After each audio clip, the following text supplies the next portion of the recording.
Então, o Putin outro dia disse o seguinte, ele falou, não tem problema com a entrada da Suécia e da Finlândia na OTAN, porque eu não tenho disputa territorial com esses países. Com a Ucrânia a gente tem disputas territoriais importantes. Pode crer. Agora, se essas disputas territoriais, elas poderiam até ficar congeladas, desde que esses territórios não fossem utilizados para atacar os interesses de Moscou, que era o que estava acontecendo.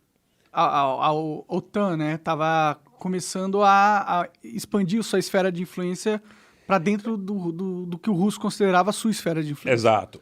Por exemplo, as próprias companhias petrolíferas estabelecendo a presença, companhias petrolíferas do Ocidente, da Holanda, da Grã-Bretanha, estabelecendo presença nessas regiões contestadas, nessas regiões do Donetsk, nessas regiões do Lugansk.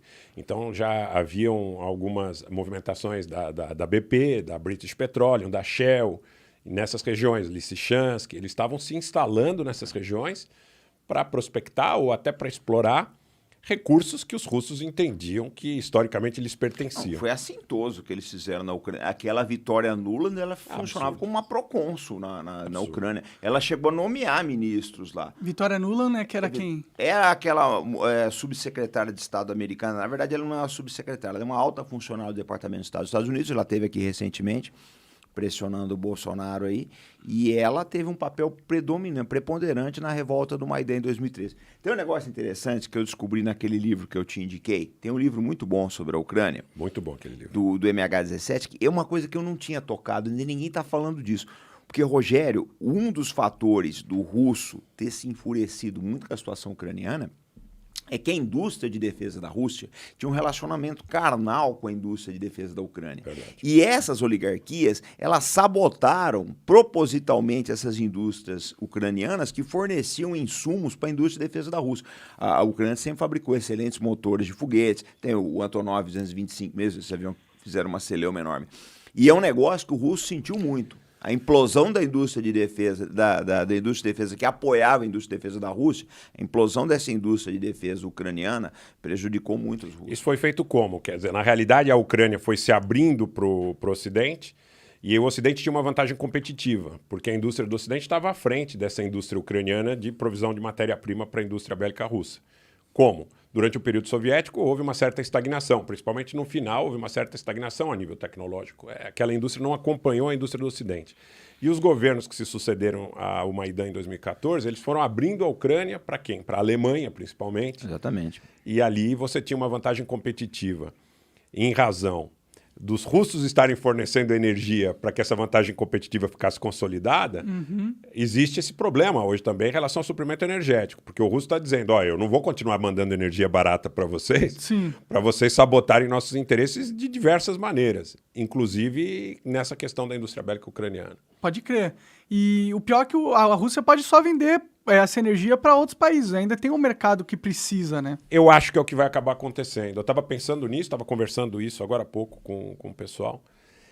Esse gás excedente da Rússia muito provavelmente será direcionado à Índia, à Indonésia, à China, a países naquela região do Extremo Oriente, porque o mercado europeu está buscando fontes alternativas, né? Inclusive aconteceu um negócio hoje importante, que a gente estava conversando aí nos bastidores um pouco antes, que foi a visita da Ursula von der Leyen, que é a número 1 da União Europeia, que é a chefe ali da União Europeia, a Baku, no Azerbaijão, para que assinasse com o Azerbaijão um contrato de suprimento de energia, garantindo a substituição de parte, não do todo, da necessidade energética da Europa, substituindo o gás russo. Mas quanto à parte eles conseguem? Você tem.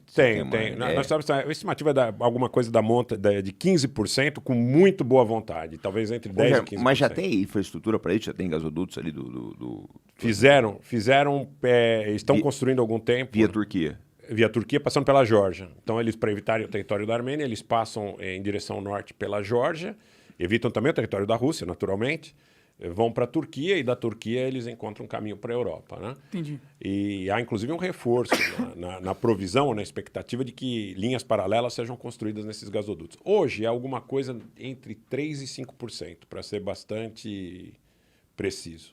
Mas pode chegar com muito esforço a alguma coisa entre 10% e 15%. Eu não estou falando da necessidade da Europa, estou falando do que a Rússia fornecer para a Europa.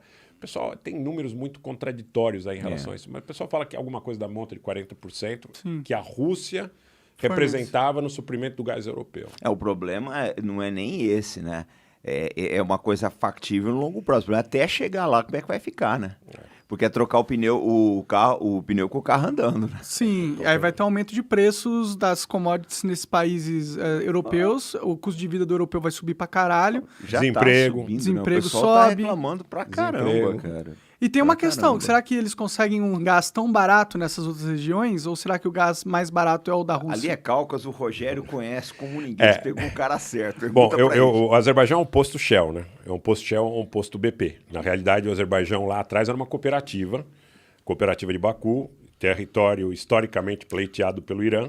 Tanto que o Irã tem no norte duas províncias do Azerbaijão. E uma população importante ali de turcos / azeris étnicos. Né? A mãe do Khamenei é azeri. É azeri.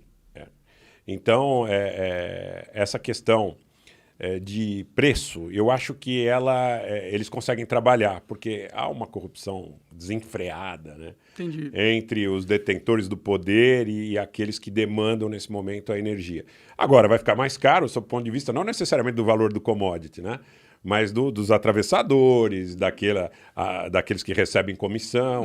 Porque a gente sabe que, na realidade, o apoio que o Azerbaijão recebeu na guerra contra os armênios em 2020 decorre única e exclusivamente do fato do gás e do petróleo que eles possuem e de minérios também nas regiões contestadas.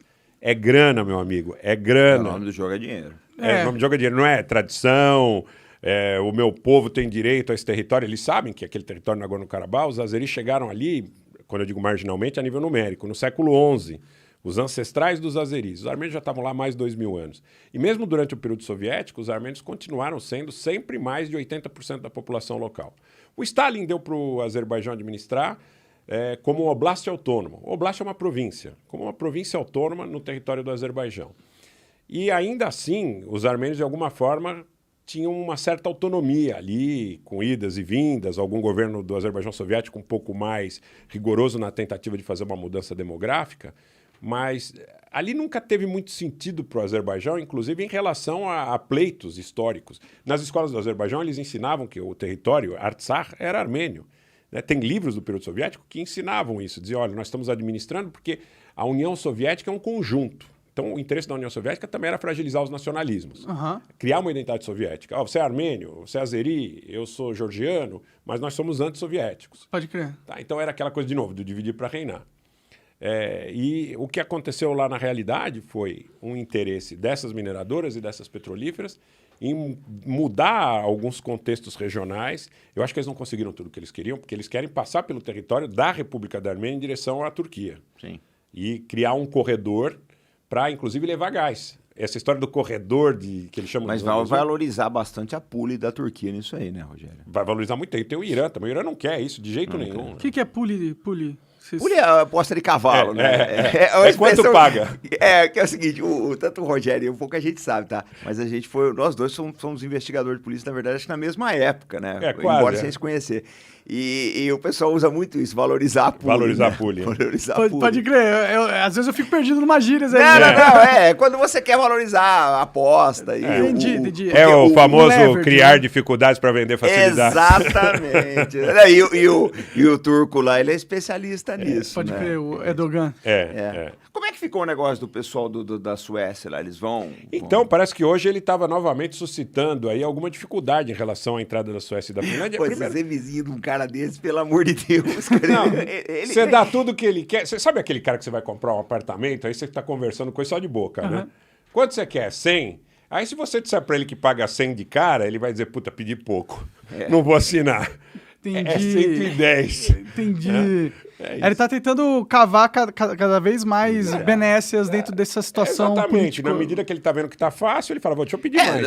Em termos, assim, de geopolíticos, ele não tá errado, né? O jogo é esse aí, né? Pode crer. Não tem bonzinho. A grande verdade é essa. tem. Não tem bonzinho.